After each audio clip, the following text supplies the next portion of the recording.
Hello beautiful guys, आपके अपने channel knowledge unfold में स्वागत है।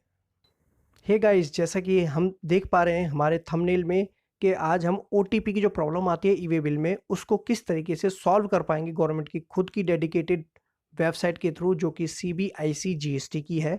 आइए देखते हैं गवर्नमेंट की वेबसाइट से क्या प्रॉब्लम सॉल्व हो पाएगी हमारी।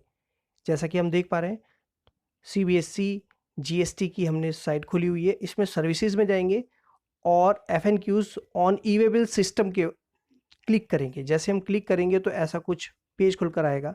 इसमें कुछ क्वेश्चन और आंसर है, उसको गो थ्रू कर लेते हैं। सबसे पहले एक जो गवर्नमेंट की वेबसाइट है हम ई वे बिल की देख रहे हैं वो ये है, और कुछ हमें चेक करना होता है अपने मोबाइल के अंदर। जैसे कि पहला, कि हमने डीएनडी तो एक्टिवेट नहीं करा रखी है। यदि डीएनडी एक्टिवेट है तो उसे आप ऑफ कर देंगे। दूसरा, चेक करेंगे कि हमारी सर्विस प्रोवाइडर के नेटवर्क बिजी तो नहीं है। यदि नेटवर्क बिजी है तो उसकी वजह से भी ओटीपी नहीं आते हैं। कुछ टाइम बाद में आप ट्राई कर सकते हैं ई वे बिल के लिए। फिर तीसरा, चेक करेंगे कि आपके मोबाइल की जो स्ट्रेंथ है नेटवर्क की वो पूरी है। यदि उसमें फ्लैक्चुएशन है या नेटवर्क पूरे नहीं आ पा रहे हैं तो कुछ टाइम बाद में जब स्ट्रेंथ में आ जाएंगे तब आप ई वे बिल को जनरेट कर पाएंगे, ओटीपी भी ले पाएंगे। और उस केस में आप देख सकते हैं यदि मोबाइल पे ओटीपी नहीं आ रहा है तो आपके हो सकता है ईमेल पर आया हो, तो ईमेल वाला ओटीपी भी आप इस्तेमाल कर सकते हैं। एक छोटी सी प्रॉब्लम और होती है कि कभी कभी सिस्टम, हमारी वेबसाइट तो है, हमें मालूम है कि कौन सी वेबसाइट से हम एक्सेस करेंगे, कभी कभी नेटवर्क की प्रॉब्लम भी रह जाती है जिसमें सिस्टम स्लो हो जाता है या फिर प्रोसेस नहीं कर पा रहे हम इंटरनेट के थ्रू। तो इंटरनेट की कनेक्टिविटी भी आप चेक कर लेंगे।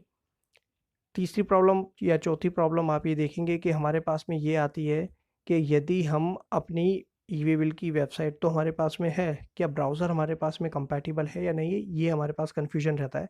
तो हमें ब्राउज़र को भी देखना है। यदि हमारा ब्राउज़र एक्सप्लोरर 11 या उससे अबव है तो हम इस्तेमाल कर पाएंगे ई वे बिल की वेबसाइट को। फायरफॉक्स 43.5 या उससे अबव है तब भी कर पाएंगे इस्तेमाल। क्रोम 45 या उससे अबव है तब भी हम इंटरनेट की थ्रू और जो वेबसाइट के थ्रू इंटरनेट एक्सेस कर पाएंगे और वेबसाइट एक्सेस कर पाएंगे, और इसका ओटीपी से जो प्रॉब्लम है हमारे पास में नहीं आने वाली है। तीसरी प्रॉब्लम ये होती है कि हमारे पास में कुछ मोबाइल की सेटिंग होती है जिसके अंदर हमें अपनी कैशे और टेम्परेरी फाइल्स को हिस्ट्री में जाकर डिलीट करना होता है। कभी कभी उसकी वजह से भी प्रॉब्लम आती है कि वो रीसेट नहीं हो रहा होता पासवर्ड, कभी ओटीपी नहीं आ पा रहे होते हैं, तो उसको भी हम ठीक कर लेंगे। एक कंडीशन ये होती है कि हमारे पास में सारी चीज़ें हमने चेक कर ली है, सारी चीज़ अप टू द मार्क है, लेकिन फिर भी हम अपनी ई वे बिल की वेबसाइट को एक्सेस नहीं कर पा रहे हैं, पोर्टल पे नहीं हम एक्सेस कर पा रहे हैं, दिक्कत आ रही है।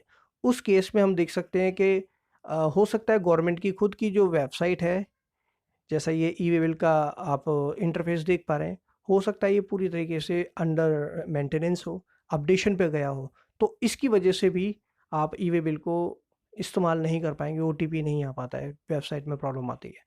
तो ये मुझे लगता था कि काफ़ी इम्पोर्टेंट कोई प्रीडोमिनेंटली प्रॉब्लम्स होती हैं और इम्पॉर्टेंट है और काफ़ी मोटी प्रॉब्लम्स है जो नॉर्मल आती है। तो इसे मेरे को लगा कि आप लोगों के साथ में शेयर करना चाहिए। तो ई वे बिल की प्रॉब्लम को सॉल्व करने के लिए भी पार्ट 1 था। ऐसी ही प्रॉब्लम को सॉल्व करने के लिए काफ़ी पार्ट्स आएंगे, एक पूरी सीरीज़ बनेगी। तो ये आपसे मिस ना हो इसलिए हमारा ये चैनल सब्सक्राइब करें।